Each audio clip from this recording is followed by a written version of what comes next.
Oh, we're back. All right. Our next guest, one of my favorite guests. A lot to talk about. We got the NFL going crazy, baseball playoffs starting, hockey's coming up. A lot to talk about. The head of the Wynn Sportsbook out in Las Vegas at the Wynn's Casino. Please welcome John Avello. What's up, John? Hey, Artie. Doing good. Yeah? Start of a long season. Oh, my God. It's only the end of September, and I feel like it's the end of November. Yeah, I mean, it's nonstop for you. I mean, there is nonstop to sports, right? I mean, when do you sleep, John? My God. I'll sleep in December a little bit. Yeah.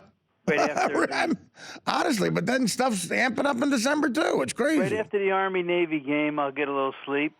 Yeah. And then, If they and then play we'll it. have some college bowl games will start, and then I'll get a little sleep after the Super Bowl. So that's the next two times I'll get a little bit of rest. I think about your job sometimes. Can you point to one, say, month period that's your busiest? I think any time through September, October, November, January, end of December. I mean, there's really no, because everything's going, especially right now, everything's going. At least we got acclimated with, to football, and every weekend seems to be a big weekend, and then fights on the weekend, and now hockey's kicking in, and the baseball playoffs, and soon NBA, and soon college basketball. So it just keeps going. So I guess the only time I can tell you that I really do get a break is probably June. June and July. They're the 2 months when I really, the only thing going is baseball, and so I sometimes I really look forward to the summers. But what's the busiest? You think March for March Madness or football? No, I think football. Football, I mean, yeah. March Madness is a 10-day period over the course of March where those 10 days are extremely busy, but football just consumes time. I mean, Right. I have to make all the numbers, and then Sunday we go up early at 3 in the afternoon, and then, Monday's about Monday Night Football, and then Tuesday is that's the only day I take off, but then Wednesday we're right back into everything else, the money lines, the totals. It just keeps going and going, Artie. When is the are the Broncos the favorite to win the Super Bowl right now?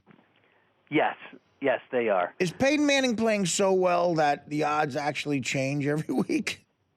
Well, you can't take them down too low. I mean, they're 7-2 to win the Super Bowl right now. Wow, that's yeah, my God. Yeah, and that's pretty low, and Yeah. so you can't take them down, especially when they play a game at home and they're 11-point favorite and they win the game. You really can't take them down because they were supposed to win the game.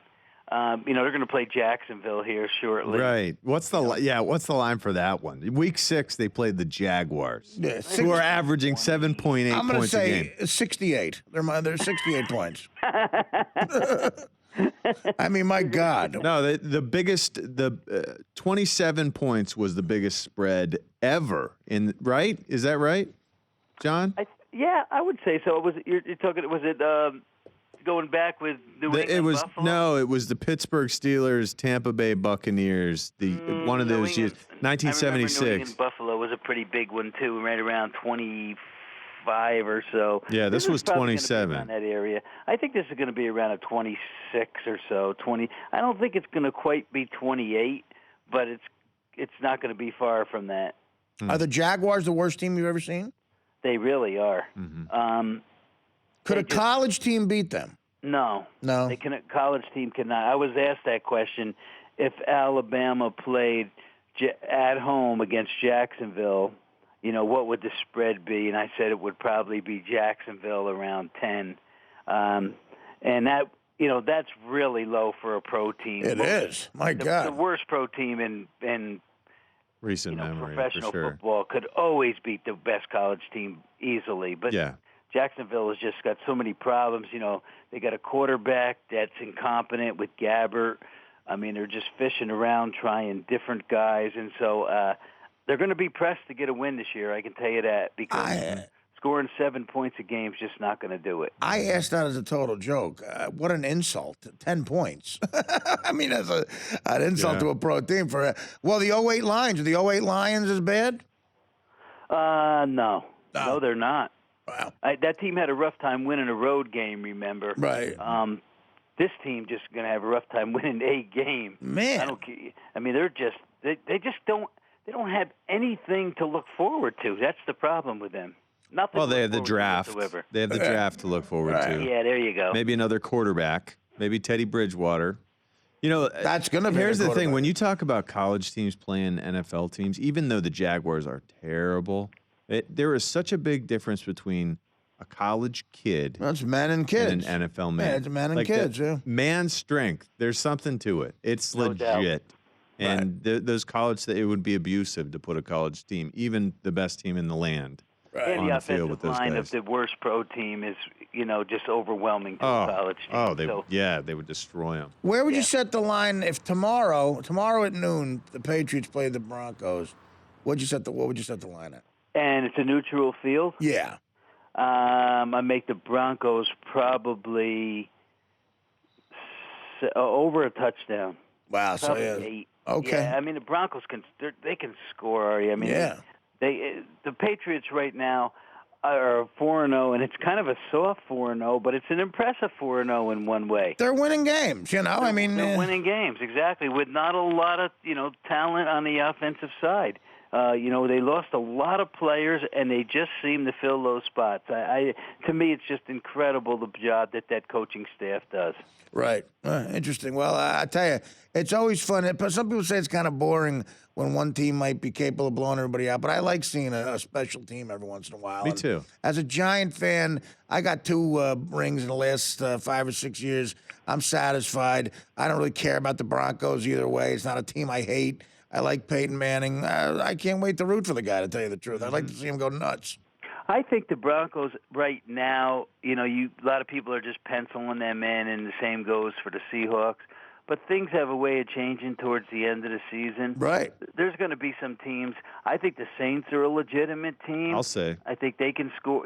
They can score on anybody. Well, their defense this year is incredible. Their defense the Packers, out of who nowhere. knows where they'll be at the end of the year. I mean, offensively, they're a fantastic offensive threat. The 49ers right now aren't doing much, but by the end of the year, things could change. And I'll tell you, a team that's on the horizon, I don't know if they can get it done this year, but they certainly have the person. They're going to have the personnel in the next couple of years, and that's going to be the Colts. That's got to be a team that I think everybody's going to have to deal with over the next couple of years. Yeah, the Trent Richardson pickup. When they got Trent Richardson, did their odds change for the bowl? They did. How much? They were 40 at the time. They dropped down to 35. Interesting. The thing right now with the Colts, what's really holding them back is they went from that 4-3 where everyone was small and fast, and Chuck Pagano came in. He's a defensive guy. He wants to run a 3-4. Different personnel needed entirely. You need big guys who can play 2 gaps and read and react. Just the wrong personnel for the defense that they're running, yet somehow he's mixing it up enough. They're running some 4-3, some 3-4. They're doing enough to keep it, tight, to keep it sound defensively. Once he gets the personnel he wants in that team will be unstoppable. I'm saying like 2 years from now, the Colts are going to win the Super Bowl. I agree. I have no doubt. Maybe. Well, Peyton will be if he wins 1 or 2 in a row by then, he'll be 40. Yeah. Maybe Well, it's time Peyton, to once bow Peyton out, retires, bows out and gives it over to luck, Yeah. right? I mean, what do you think about that statement, John? Yeah, well, he did mention that he probably won't meet his brother ever again unless, in a regular season game. So that tells you right there that he's probably going to hang him up in anything up to 3 in the next years. couple of I years, don't yeah. think he's going past that. Outside and why of should he? The guy's just, he's been a tremendous football player, and I think he'll want to go out on top. Right now, he seems like he's playing the best football that he's ever played. Without a it doubt. just feels like that Yeah. right now. outside of funerals and weddings, do you think Eli or Peyton will ever see Cooper? Definitely. Hey, do you think they care enough about him? They love Cooper, Oh, man. they do. Peyton Manning devoted his career to Cooper. Well, that's a little condescending. Cooper wanted more than anything to play football in college and couldn't because of congenital stenosis. And Peyton's Patronizing. sitting back saying, man, this is so unfair. My brother, I love him. He can't do what he wants to do. I'm going to go out there and I'm going to play for my brother. I disagree. I That's think what it he was said. selfish reasons he played. Now, what about college football? Is someone going to beat Alabama? I think they will. Yeah. Alabama's, of course, we know they won a couple national championships in a row, and I think they're a really good football team. But I believe that at some point during the season, it might not be the regular season, it might be the SEC championship game, I believe that they will get knocked off and they will not play for the national title this year. Now, who will play for it? Well, Oregon looks pretty good right now. Right. I mean, that team, I tell you, Artie, I've lost so much money on Oregon over the last couple of years. I really have. I mean, I've lost more money on them than any other college football team. No because kidding. Wow. They cover spreads I mean, look at the numbers that I'm putting up, and they're covering those numbers. Last week it was 37, was 49. I mean, it doesn't matter what it is. This week they are 39 at Colorado. Man. 39. So. Don't sleep on Stanford, though. Their defense showed last year they can stop Oregon, and they're better this year than they were last year. I agree with that. That's about the only team that probably – and UCLA's improved. Oh, yeah, absolutely. UCLA's improved, too. Is there any team that maybe could get there besides, the two top teams right now? I think so. I think, there's always an outside shot for a Georgia. Yeah. To get to the SEC championship game. You mentioned Stanford. Always a shot for them. Always a shot for Clemson. Good schedule might keep them back a little bit, but if anybody else falters at the top, they'd always have a chance to play in that game. But I don't know how much further deep you can go than that. What about a Big Ten team like Ohio State? I think they're going to need things to happen. I like the team. I really do. I like Urban Meyer too, but Urban Meyer and they're just not at that level. To me, it's Urban Meyer and Nick Saban. Quarterbacking. Urban Meyer and Nick Saban. It's those two coaches in college and everybody else. I mean, that's what you got to think. What about David Shaw? Well, David Shaw, I don't know who he Friend is. of the show. David Shaw. Stanford's coach. He was on the show? Yeah. Really? He was. Yeah. I think the best college coach, another guy that you're leaving out, is Pat Summitt. Of course. You're right. And she's on a leave of absence. Good.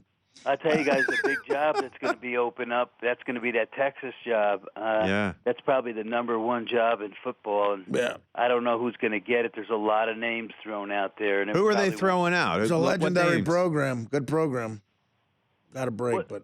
Oh, they're talking about, they're talking about, I guess the biggest surprise to me, would he go would be, Nick Saban. Would he leave to go there? Yeah. Would he want to try something different because he's tired of winning at Alabama?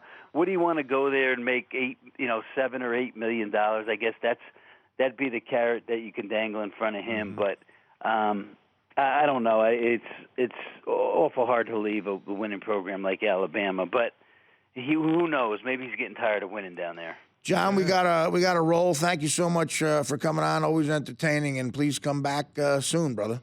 Sure will, guys. Bye-bye. Great John Avello. Good night, and thank you for coming on again. He's always great. Yeah. And we're going to take a break. Back with more of the Artie Lange Show after this. The Artie Lange Show, weeknights on Audience, only on DirecTV.